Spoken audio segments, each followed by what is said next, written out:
Hello, friends. This is Pastor Nathan Laska here. It is the Thursday of the week of Easter 4.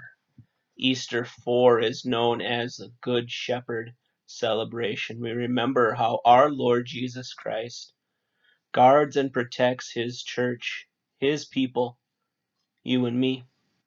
He feeds us, he nourishes us, he guards us, defends us against our enemies.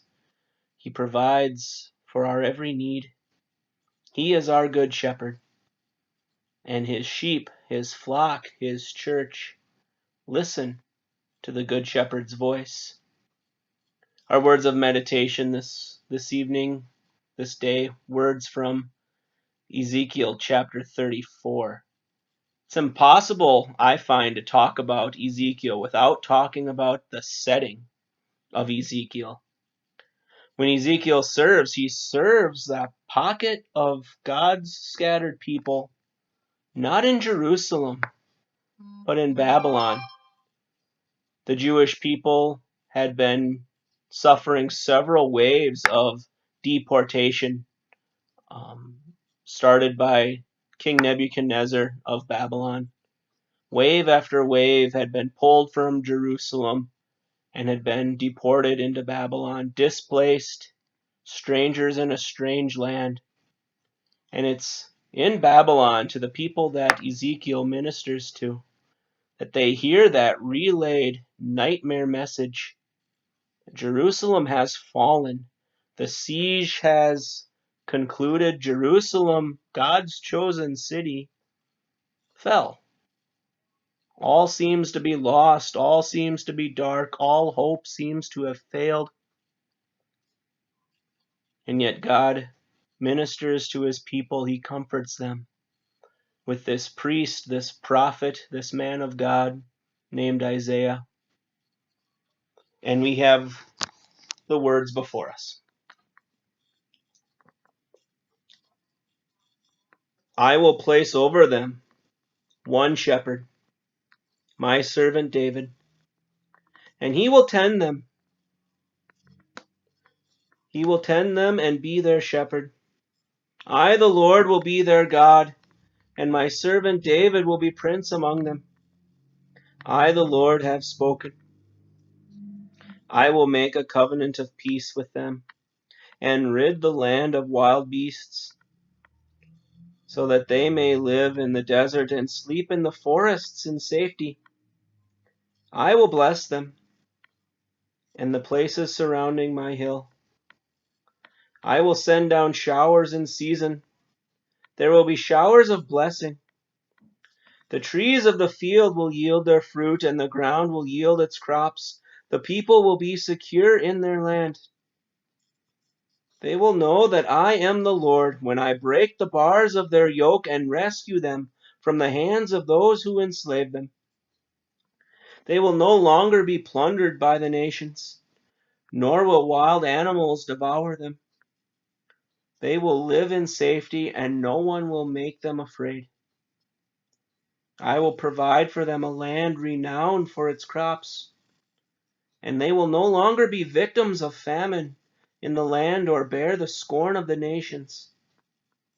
Then they will know that I, the Lord their God, am with them, and that they, the house of Israel, are my people, declares the sovereign Lord. You, my sheep, the sheep of my pasture, are people, and I am your God, declares the sovereign Lord. Beautiful words of comfort here in these words of Ezekiel. You can hear that familiar psalm, Psalm 23, the Good Shepherd psalm, echoing out. I sure can. How the Lord provides all of our needs. We shall not be in want. How he leads us through green pastures. He leads us beside quiet waters. Our good shepherd, he defeats and defends us. He defeats our enemies and defends us from all who would hurt us. His rod and his staff are with us. He goes to fight and he goes to battle for us and he wins. He lays down his life for the sheep. He anoints our heads with oil. In the presence of our enemies, our cups overflow. There will be a time where everyone will know that Jesus is Lord and his flock stands victorious. His church wins. On Judgment Day, everything will be made clear. Every knee will bow and confess that Jesus is Lord over heaven and earth. And one more thing about that familiar psalm, Psalm 23. The last verse, it says how goodness and love will follow me all the days of my life. The literal word in Psalm 23 verse 6 is chase. Surely goodness and love will chase me all the days of my life. So what a beautiful picture we have of the unity and oneness of God's church under one shepherd. We remember what the church is. The church is not a building. The church is not so much a history or a lineage or a family tree. The church is people from all over. Everyone who hears and listens to the Good Shepherd's voice. That is the flock of God.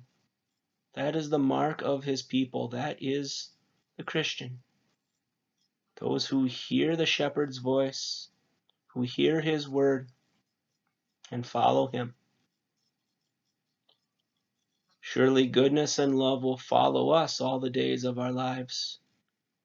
When we find ourselves in those nightmare, back-breaking moments where all hope seems to be lost, we rejoice in our good shepherd, the great defender of his flock and of his sheep, of us.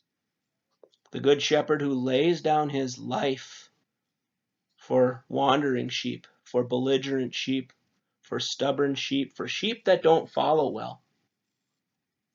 The good shepherd who lays down his life for me. So rejoice, my dear Christian friends. You have the good shepherd. He knows you by name, and you are his. Surely goodness and love will follow you all the days of your life.